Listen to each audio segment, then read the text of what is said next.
خارجیوں یا پاکستان میں سے کسی ایک کا انتخاب کر لیں، وزیراعظم شہباز شریف کا افغان حکومت کو دو ٹوک پیغام۔ کہا دہشت گرد افغانستان سے آ کر پاکستان میں دہشت گردی کرتے ہیں، دہشت گردی کا بھرپور جواب دیا جا رہا ہے، اس میں کسی قسم کا کوئی ابہام برداشت نہیں کیا جائے گا۔ اگر افغان حکومت پاکستان کے ساتھ تعلقات قائم کرنا چاہتی ہے تو ایمانداری اور سچائی کے ساتھ تعلقات قائم کرے۔ پاکستانی قوم دہشت گردی کے معاملے پر سیاست اور گمراہ کن بیانیے کو رد کرتی ہے۔ خارجیوں اور فتنہ ہندوستان سے معاملہ فہمی کی بات کرنے والے انہی کے اعلی کار ہیں، اعلی کاروں کو انہی کی زبان میں جواب دیا جائے گا۔ فیلڈ مارشل کی سربراہی میں ہر صورت ان دہشت گردوں کا خاتمہ کریں گے۔ وزیراعظم اور فیلڈ مارشل عاصم منیر کا دورہ بنو۔ شہباز شریف اور فیلڈ مارشل عاصم منیر کی دہشت گردی سے متعلق اہم اور اعلیٰ سطح کے اجلاس میں شرکت۔ جنوب وزیرستان آپریشن میں 12 بہادر شہداء کی نماز جنازہ بھی ادا کی گئی۔ وزیراعظم اور فیلڈ مارشل نے بنو سی ایم ایچ میں زخمیوں کی عیادت بھی کی۔ کور کمانڈر پشاور نے علاقے کی سیکیورٹی صورتحال پر بریف کیا۔ خیبر پختونخوا میں دہشت گردوں کے خلاف جنگ، سیکیورٹی فورسز کی تابڑ توڑ کارروائیاں، 45 خوارج مارے گئے۔ باجوڑ میں انٹیلیجنس بیسڈ آپریشن کے دوران سیکیورٹی فورسز نے خوارج کے ٹھکانے کو نشانہ بنایا، 22 بھارتی پراکسی دہشت گرد ہلاک۔ جنوب وزیرستان میں بھی دہشت گردوں سے فائرنگ کا تبادلہ، 13 خوارج کو انجام تک پہنچا دیا گیا۔ لوئر دیر میں 10 خوارج جہنم واصل۔ آئی ایس پی آر کے مطابق آپریشنز کے دوران پاک فوج کے 19 بہادر سپاہیوں نے شجاعت اور دلیری سے لڑتے ہوئے جام شہادت نوش کیا۔ شہداء میں جواں سال سپاہی بھی شامل۔ بھارتی سرپرستی میں سرگرم دہشت گردوں سے اسلحہ اور بارود بھی برآمد ہوا۔ صدر مملکت آصف زرداری، وزیراعظم شہباز شریف کا شہید ہونے والے جوانوں کو خراج عقیدت پیش۔ وزیر داخلہ محسن نقوی اور وزیر اعلیٰ مریم نواز نے سیکیورٹی فورسز کو خراج تحسین پیش کیا۔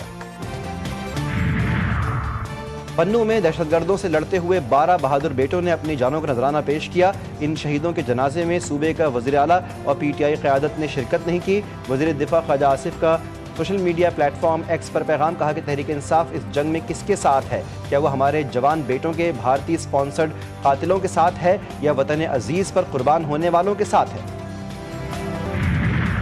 سیلابی تباہ کاریوں سے بچانے کے لیے تمام ضروری اقدامات ناگزیر۔ ریاست ہر سال قیمتی جانوں اور املاک کے زیاں کی متحمل نہیں ہو سکتی۔ فیلڈ مارشل عاصم منیر کہتے ہیں کہ مؤثر حکمرانی اور پائیدار انفراسٹرکچر کی فوری ضرورت ہے۔ فیلڈ مارشل عاصم منیر کا سیلاب متاثرہ علاقوں کا دورہ، متاثرین سے ملاقات کی۔ فیلڈ مارشل نے متاثرین کی محفوظ مقامات پر منتقلی پر اطمینان کا اظہار کیا۔ امدادی سرگرمیوں میں مصروف پاک فوج، ریسکیو 1122 اور پولیس کے جذبے کو سراہا۔ سول انتظامیہ کے ساتھ قریبی اشتراک پر زور۔ فیلڈ مارشل نے لاہور، قصور اور ملتان، جلال پور پیر والا کا فضائی جائزہ لیا، نقصانات اور امدادی کارروائیوں کا تفصیلی معائنہ کیا۔ وزیراعظم شہباز شریف کا عوامی ریلیف کے لیے بڑا اقدام، سیلاب زدہ علاقوں میں بجلی صارفین سے اگست کے بلوں کی وصولی روک دی۔ وزیراعظم نے کہا کہ سیلاب متاثرہ صارفین کے اگست کے ادا شدہ بل کو آئندہ ماہ ایڈجسٹ کیا جائے۔ آئی ایم ایف کے ساتھ معاملات طے پانے کے بعد بجلی کے بلوں سے متعلق حتمی اعلان کیا جائے گا۔ سیلاب متاثرین کی اپنے گھروں میں واپسی تک چین سے نہیں بیٹھیں گے۔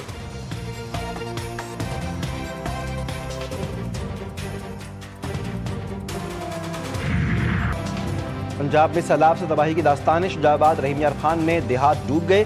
چشتیاں کے مقام پر دریائے ستلج میں شدید طغیانی، قریبی علاقوں میں قیامت ٹوٹ پڑی۔ کسانوں کی ہزاروں ایکڑ پر تیار فصلیں بہہ گئیں، سینکڑوں گھر میں پانی داخل، درجنوں مکانات تباہ۔ موضع جعفر شاہ کے مکین کھلے آسمان تلے زندگی گزارنے پر مجبور۔ شجاع آباد کے موضع دھاؤندوں میں بلند پڑنے والا شگاف 300 فٹ چوڑا ہو گیا۔ سیلابی پانی ماڑھا بستی میں داخل ہو گیا۔ پنجاب میں تباہی مچانے کے بعد سیلاب نے سندھ کا رخ کر لیا۔ گڈو بیراج پر اونچے درجے کا سیلاب، پانی کی سطح بلند، ملحقہ علاقوں میں ہائی الرٹ جاری۔ سکھر اور کوٹری بیراج پر بھی پانی کی سطح میں اضافہ۔ سکھر بیراج پر 4,60,000 کیوسک پانی کی آمد ریکارڈ، متعدد قریبی علاقوں کو خطرہ لاحق۔ نوشہر و فیروز میں تگر بچاؤ بند کے قریب زمینداری بند ٹوٹنے سے کئی دیہات ڈوب گئے، علاقہ مکین حکومتی امداد کے منتظر۔ رافائل طیارے گرانے کے بعد وکٹیں گرانے کی تیاری، انتظار ختم، تیاریاں پکڑ لو۔ ایشیا کپ 2025 کا ہائی وولٹیج پاک بھارت ٹاکرا آج ہوگا۔ ہر ٹیم کے خلاف بے خوف کرکٹ کھیلیں گے، بھارت بھی اس سے مستثنا نہیں۔ اوپننگ بیٹر سائم ایوب نے کہا، ہمارا ہدف صرف بھارت کے خلاف میچ نہیں بلکہ ایشیا کپ کی ٹرافی جیتنا ہے۔ شائقین کرکٹ بھی سنسنی خیز مقابلہ دیکھنے کے لیے بے چین، کہتے ہیں امید ہے میچ جیت جائیں گے۔ ایشیا کپ کا میزبان بھارت کرکٹ بورڈ عوامی دباؤ کے باعث منظر سے غائب۔ دبئی میں بھارتی کرکٹ بورڈ کا کوئی عہدیدار سامنے نہیں آیا۔ بھارتی بورڈ کے عہدیدار اسٹیڈیم کے بجائے گھروں میں بیٹھ کر میچ دیکھیں گے۔ ICC چیئرمین جے شاہ بھی اسٹیڈیم نہیں آئیں گے۔ جے شاہ کا ایک اجلاس میں شرکت کے لیے امریکہ روانہ ہونے کا امکان۔ وزیراعظم شہباز شریف کا ایک بار پھر قطر کا دورہ طے۔ 15 ستمبر کو دوحہ میں منعقد ہونے والے عرب اسلامک سربراہ اجلاس میں پاکستان کی نمائندگی کریں گے۔ وزیراعظم کو اجلاس میں شرکت کی باضابطہ دعوت دے دی گئی۔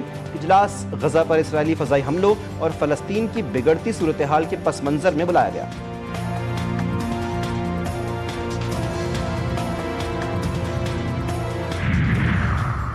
اسرائیل کی قطر کو دوبارہ حملے کی دھمکی، عرب ممالک کا ہنگامی اجلاس طلب، اسلامی ممالک کی مشترکہ افواج کی چھٹیاں منسوخ، ہائی الرٹ جاری، کسی بھی خطرے سے نمٹنے کے لیے فوجی تیاریوں کے احکامات، مشترکہ دفاع پر اہم فیصلے متوقع، پاکستان اور ترکیہ کو مشترکہ اسلامی افواج کی سربراہی دینے کی تجویز، مڈل ایسٹ کو ریڈ وار زون قرار دینے پر مشاورت۔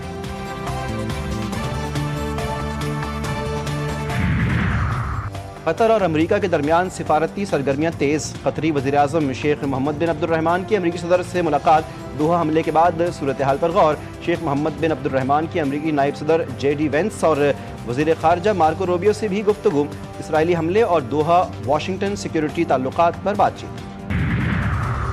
اسرائیل کا قطر کے بعد مصر میں بھی حماس کی قیادت کے قتل کا منصوبہ، مصری انٹیلیجنس کے مطابق اسرائیل کچھ عرصے سے قاہرہ میں حماس قیادت کو نشانہ بنانے کی سازش کر رہا ہے، خبردار کیا کہ اس کی سرزمین پر ایسی کوئی بھی کارروائی اعلان جنگ سمجھی جائے گی اور قاہرہ اس کا جواب دینے میں ہچکچاہٹ محسوس نہیں کرے گا۔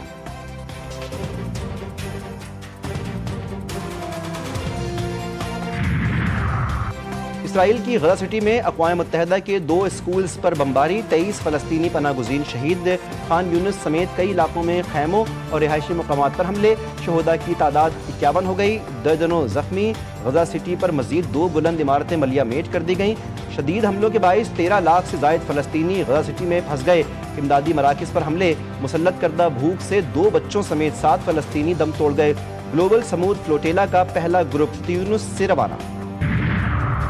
نائب وزیر اعظم اسحاق ڈار اور امریکی وزیر خارجہ مارکو روبیو کے درمیان ٹیلی فونک رابطہ، دونوں رہنماؤں کا پاک امریکہ تعلقات کے مثبت انداز پر اطمینان کا اظہار، بین الاقوامی پیش رفت پر تبادلہ خیال، تعاون کے کثیر الجہتی شعبوں میں 2 طرفہ تعلقات کو مضبوط بنانے کے اپنے عزم کا اعادہ کیا۔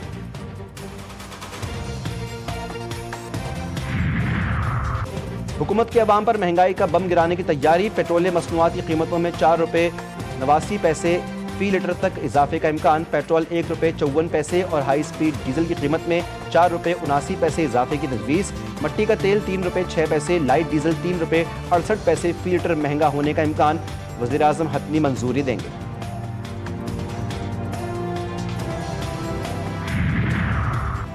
پہلے میں جواب نہیں دیتا تھا، اب میں جواب دوں گا، اسپتال میں احتجاج، بینرز نعروں کی اجازت نہیں دے سکتے، جو کام نہیں کرے گا وہ گھر جائے گا، میئر کراچی مرتضی وہاب نے واضح کر دیا، کہا ڈاکٹرز کو یقین دہانی کروائی ہے کہ تنخواہ کی ادائیگی ہوگی، ڈاکٹرز کا بنیادی کام مریضوں کی خدمت کرنا ہے۔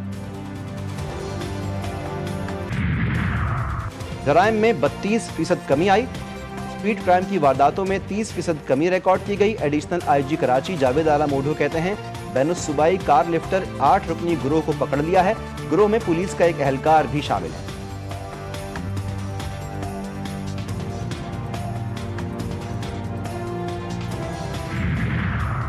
مودی سرکار کے فوجی اہلکار مراعات نہ ملنے پر سراپا احتجاج، بھارتی ریاست بہار میں مراعات اور ضروریات پوری نہ ہونے پر بھارتی فوجی اہلکار بغاوت پر اتر آئے، بھارتی پرچم تھامے فوجی اہلکاروں نے ریاست بہار کے مختلف شہروں میں احتجاجی مارچ کیا، بھارتی فوجیوں نے کہا کہ مطالبات پورے نہ ہوئے تو بہار سے شروع ہونے والا احتجاج پورے ملک میں پھیلا دیں گے۔ اور T20 ایشیا کپ کے 5ویں میچ میں سری لنکا نے بنگلہ دیش کو 6 وکٹوں سے شکست دے دی، لنکن ٹائیگرز نے 140 رنز کا ہدف 4 وکٹ کے نقصان پر حاصل کر لیا، کامل مشرا نے 32 گیندوں پر 46 رنز کی دھواں دھار اننگز کھیلی، پہلی اننگز میں بنگلہ دیش کی ٹیم 5 وکٹوں پر صرف 139 رنز بنا پائی۔